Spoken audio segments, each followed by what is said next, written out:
Hey, how's it going? Anita here, welcome to my channel, and let's get straight into my October wrap up. I have read a total of 5 books this month, that is including a book I DNF'd. Unfortunately, I was a little sad about that one. So, let's just get into it. Let's start off with the DNF, and that was unfortunately Season of Storms by Andrzej Sapkowski. This is a standalone to The Witcher. It's like a standalone adventure where Geralt loses his weapons. I think they're actually stolen, so his weapons get stolen, and it's about him trying to get his weapons back. There is a little bit of political intrigue in here about politics and like what they want with Geralt. So it's not a hard DNF, not like I will never ever get to it. It's just not now. It's just such a different feeling to the rest of the series, which I absolutely adored and loved with my whole heart. It's such a different feeling. We do get Dandelion, and I think Yennefer has mentioned, I don't know if she's in here. This is definitely, and it definitely focuses more on Geralt's profession as a witcher as well. If you don't know, witches hunt and kill monsters that harm people, but a lot of the times the monsters are actually human. So I'm a little sad about this one. Maybe next year I will get back into it and actually finish it off, because it is a shorter book. It's like just over 300 pages. It's like 350-ish pages. So keep an eye out for next year where I will be reading this again. The second book I read, which was an absolute best of the month, that is Empire of the Vampire by Jay Kristoff. This one, I'm pretty sure you would have heard about it by now. If not, it has been 30 years since the sun last rose, and it follows Gabriel de Leon. He is a sworn brother to the Holy Silver Order, which is a religious religious group of people that hunt vampires. If you don't know, this book has vampires in it, whether you be half vampire, half human, or just a full vampire. And it's about the quest for the Holy Grail, which is said to bring Day's death, which is when I told you how the sun hasn't risen for 30 years. The Holy Grail is said to bring Day's death to an end. Holy cow, I love this so much. I cried twice in this book. It's like 700 pages. It feels like longer. It took me forever to read this book. It took me like around a month to read it. And it actually follows multiple timelines. We get the past, which is when we follow Gabriel when he is in the Silver Order and when he's training to be a Silver Saint. Then we follow the modern-ish the modern-ish timeline where we are on the hunt for the Holy Grail. And then, oh yes, I forgot to tell you, Gabriel de Leon is he's the last Silver Saint. Okay, this is where oh, for goodness sake, I cannot speak today. This is where the present timeline that we also see comes into play, which is where Gabriel de Leon is the last Silver Saint, and he is forced to tell his life story because the Empress wants to know where the Holy Grail is. And it is absolutely fantastic. Jay Kristoff is the author of the Nevernight Chronicles. I have the first 2 books. I have to go buy the third one. I'll be reading it next year. I cannot wait. I really can't.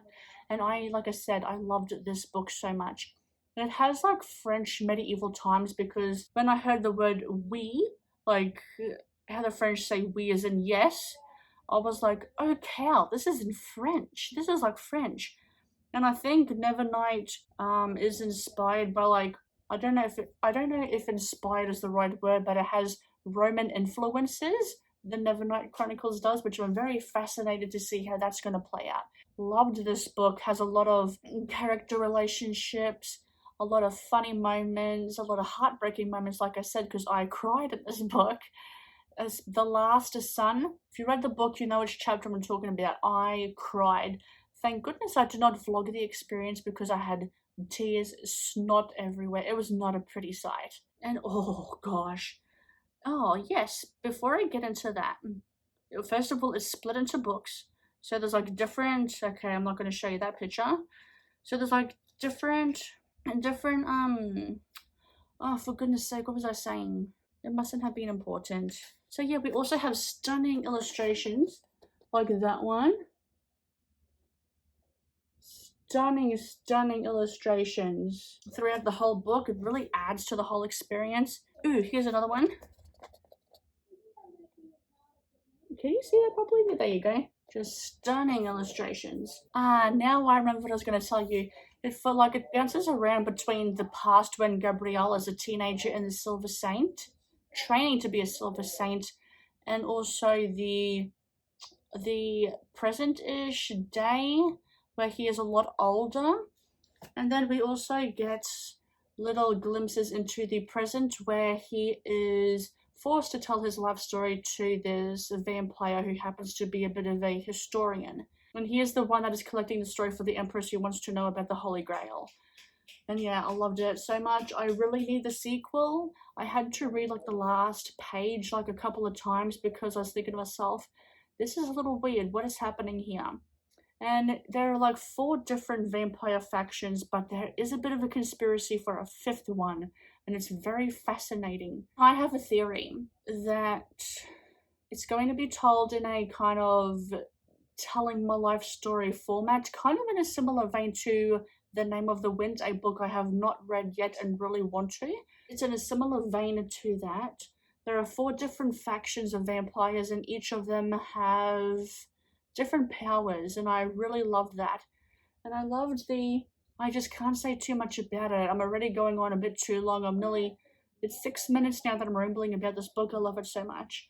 For it being longer, it does this thing where, like, after finishing this book, I felt like I ran a marathon with these characters. I felt like I was with them, and I was with them. I was experiencing these things with them, and it was incredible. It really was. Unfortunately, I may have forgotten some things because it has taken me a while, but I remember a lot of things, and I'm actually quite impressed about that. I remember the bulk of important things that needed to be remembered. Well, that I think needed to be remembered. There's so much detail in here, and just far out. It does feel like a very long book, like a 1,000 plus page book. So much detail. World building is really incredible. There are some scenes in a forest that really reminded me of Annihilation, just with that whole, I don't know if the word is cosmic horror, but it's kind of weird and creepy and different, and it kind of gave me Annihilation by Jeff Vandermeer vibes, and I just loved it. I really want the sequel now. I don't know how fast of a writer Jay Kristoff is, so I don't know how long it'll be until we get the second one, because I really need it. There are things I need answered. And back to my theory, I keep jumping all over the place.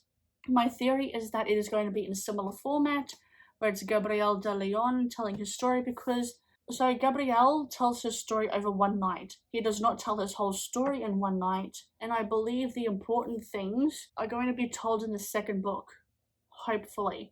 Because with a character telling their own story, they have the power. They have the power to steer the story to how they want to, and I think it was brilliantly done. Yeah, like they have the power to drag things out for them to hopefully get out so they won't die, you know what I mean? I'm gonna put this down because I've been talking about it for nearly 10 minutes now. Oh, did I tell you I gave this 5 stars? I gave it 5 stars. Incredible. Loved it. Third book I read in the month of October is Thunderhead by Neal Shusterman. It is the second book in the Arc of a Scythe trilogy. It is a young adult sci-fi, and I actually really enjoyed it. The basic plot for the book series as a whole is, so everyone on Earth is immortal, right? We have defeated war, famine, crime, death itself. We have conquered death, and everyone is immortal. And with that, there is a population of overpopulation. So there are these people that are called scythes that are tasked with gleaning people, and that is how the world keeps the population under control. And the scythes have to glean so many people and meet a specific quota each time, like before they get to a, let me just say, they have a target they have to reach before they go to like a big gathering where it's like politics, where they talk about things, what's being done, what needs to be done, blah blah blah, politics stuff. The second book, Thunderhead, takes place a year after the events of Scythe. Now, I did really enjoy it. I had forgotten some things from the first book, and I feel like the second book did a very good job of reminding you about the events that happened in the first book. It wasn't forced, it happened very naturally. And I was thinking, oh yes, that's what's happened. Oh yes, I remember that too. So I remember now from books 1, and then also having recently read it, I remember things from book 2. The first part of the book, like the first half, I guess you could say, of the book, felt more like an introduction because we have been introduced to some new characters, and it just felt like more like an introduction to it. And a certain character's life is threatened, and it's basically telling you who it is, and it's kind of setting it up for the later half of the book, and I'm assuming for the third book, which I'll be reading in November this month. It's November when I'm filming this. It did this thing where it kind of annoyed me even though I understood it. I don't know whether to say it, but it did this thing that kind of annoyed me a little bit, especially because I felt that part was done. The way that the author Neal Shusterman wrote it made it seem like this character is not the same. God, it's so difficult to say without spoiling. But yeah, I didn't like it in the beginning. I was like, are you kidding me? But then afterwards I was like, okay. Were some twists and turns I didn't see coming. I thought it was good. It moved the plot along. I liked it. And that end part, the ending chapter, that was what gave it a bit more of a quarter star rating, which is why I gave this book 4.25 stars out of 5. It just, the last chapter really enhanced it a little bit, and I really enjoyed it. Next 2 books, which are the last 2 books I'm going to be talking about, I both gave 3-star ratings. I just thought they were a bit average. They had very good, or just good, decent, fine things about them. I just wanted a bit more. First one I'm going to be talking about is Things Have Gotten Worse Since We Last Spoke by Eric LaRocca. And this is kind of taken over, BookTube especially, it's taken BookTube over a little bit.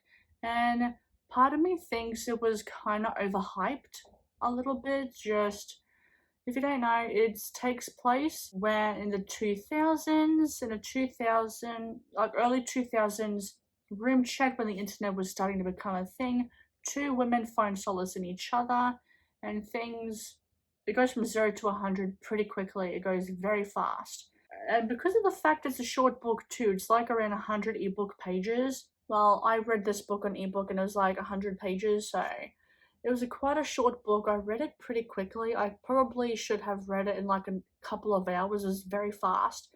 Because this book deals a lot with manipulation of other people, I thought the author did a very good job at you knowing who, the characters having strong voices, like you know who the manipulator is. It's very, oh god, what's the word I'm thinking of? It's very, it's obvious. It's obvious who is the manipulator in this very toxic relationship and who is the subordinate or the submissive person in this relationship, and I thought that was done very well. However, I thought it was just fine. It didn't really add too much. I wanted more. I wanted like a bit of a side, like a side chapter or 2 about the characters themselves away from the internet chat rooms. I would have liked it a bit more. Only just because the characters talk about very disturbing things, and it kind of just seems like it's just randomly thrown in there without any context, just for the sake of, oh, look at me, I could write really disturbing things and I'm a very disturbing person. I will be reading more of this author's work because I think he is a good writer and he does have potential.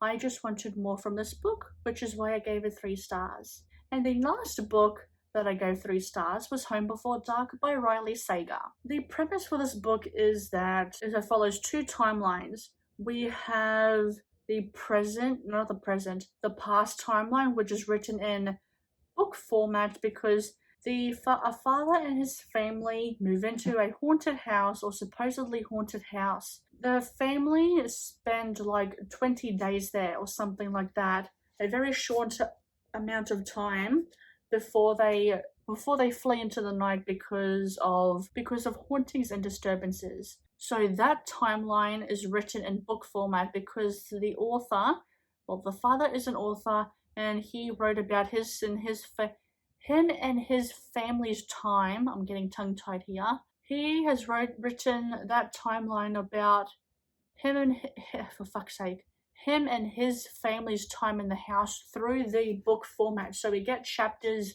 of life living in a haunted house. And then we follow the present day timeline where the daughter of the author is all grown up now. Her father has recently died, and he has left the house to her and a lot of his inheritance and the profits that he got from the book to her. The daughter is now an interior designer, and she is there to sell the house. She goes back to the supposedly haunted house and moves in and makes it nice, makes it clean, makes it presentable to resell to the general public. This book had so much potential. It really did. I thought the chapters where we actually read the book and what life was like for the family to live in a haunted house was done incredibly well. That was kind of like 4 borderline nearly 5 stars worthy for me. It just dropped the ball. Even though the present day timeline did have some good creepy elements, I thought the past timeline where we're reading about the book and the hauntings that happened, they were the stronger ones in the book than in the present day timeline. There were twists and turns I didn't see coming. The ending was what really brought this down to like a 3-star rating. Yes, it wrapped up nicely, but at the same time, you have put in such strong, good groundwork into the story about there possibly being a haunting in this story and in this house through the past timelines where we're reading about the hauntings in the book chapters, like in the book chapters, that the present day timeline just went and washed it all away. And it was so disappointing. So disappointing. But then it also plays with the fact that a lot of things are enhanced. Like a lot of reality type stuff are enhanced. Like you always hear about reality TV enhancing things to make it seem bigger than it is. That's kind of what happened here, and I was very disappointed by it. Because I think Riley Sager's strengths as a thriller, probably horror writer, but in the past day timeline, where I read about the chapters, about what it was like to live in the haunted houses, supposedly, I don't know. And like I had said, like it had wrapped up nicely, I was just very disappointed by it. Yeah, I will be reading more from Riley Sager because I do think he is a really good writer. It's just this one kind of missed the mark for me. There were some good elements in here. It's just, I'm sorry, it really didn't work for me, unfortunately. That's it. These are the books, and then I have 3 ebooks. Things have gotten worse since we last spoke. I mean, Thunderhead. I'm doing it the wrong way. And what's the other one? Home Before Dark. Those other books, as well as these 2, my unfortunate DNF and a 5-star read. Overall, a pretty mixed bag of ratings, and hopefully it'll get better from there. I'm not saying that the 3-star rating books were bad, it's just missed the mark for me and maybe a little bit overrated and just disappointing, unfortunately. So that is all. Thank you very much for watching. If you have, leave a like. Make sure you subscribe down below and hit the notification bell so you don't miss out any content from me. Leave a comment. Have you read these books? Did you enjoy them? What did you read in the month of October? And I will see you in the next video. Bye bye.